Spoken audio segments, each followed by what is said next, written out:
Les qualités d'une bonne épouse, deuxième qualité. J'ai dit que je vais donner 10 qualités, mais en 10 vidéos, histoire de mieux expliquer pour que vous vous améliorez. Alors, on a déjà vu la première qualité qui était la discrétion. La deuxième qualité, c'est l'humilité. Et ce qui est rare de nos jours, malheureusement, dû peut-être au modernisme, dû au fait que les femmes aujourd'hui ont le même niveau que les hommes. Elles peuvent travailler dans les mêmes entreprises que les hommes.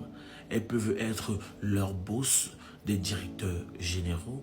Elles peuvent être avocates. Elles peuvent être même plus riches qu'aujourd'hui les hommes. Alors, l'humilité a foutu le camp. Alors, ma soeur, je vais te poser une question. Est-ce que tu as vaincu l'orgueil? Parce que si tu es belle, tu es riche, si tu n'es pas humble, tu n'es pas une bonne épouse. Est-ce que tu as vaincu l'orgueil? L'orgueil, vu ton intellect. L'orgueil à l'égard de ta position sociale. L'orgueil à l'égard de ta richesse. L'orgueil à l'égard de ton niveau académique. L'orgueil à l'égard de tes postes de responsabilité. Est-ce que tu reconnais que je suis sous l'autorité de mon homme et que quand il me parle et que je me comporte mal, je dois demander pardon? Est-ce que tu reconnais que quand tu entres chez toi, tu dois te rabaisser? Parce que le chef de famille reste et restera l'homme, peu importe ce que tu gagnes par mois. Est-ce que tu te rabaisses? L'orgueil aujourd'hui est à l'origine de beaucoup de problèmes de couple, à l'origine de beaucoup de séparations. Est-ce que tu sais te rabaisser? Est-ce que tu es humble? Est-ce que tu reconnais que oui, je touche plus que mon mari, j'ai beaucoup fréquenté que lui, j'ai beaucoup plus d'argent que lui, mais il est mon roi, il est mon chef. Est-ce que tu reconnais cela?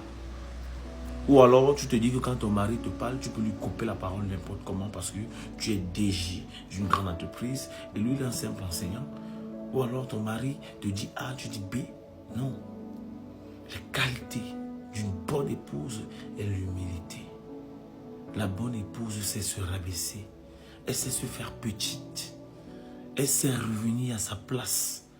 Elle met tout ce qui est école, argent, travail de côté. Et elle laisse son mari avoir la première place. Ça, c'est la bonne qualité d'une bonne femme. Avant de terminer, mesdames et messieurs, si tu es célibataire, je t'invite à télécharger Eyama. C'est la meilleure application de rencontre. Là-bas, quand tu pars, le slogan est simple. Tu pars seul, tu rentres en couple. Mais ne soyez pas pressés. Inscris-toi dès maintenant, télécharge sur App Store ou sur Play Store.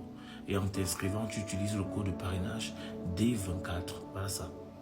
Et quand tu vas t'inscrire, prends ton temps. Ne sois pas pressé. Ne sois vraiment pas pressé.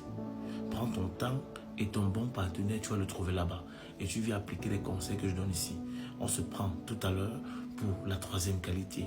Partagez massivement ceci. Les 10 vidéos, tu dois les voir. Si tu veux être une bonne épouse. Ciao, ciao.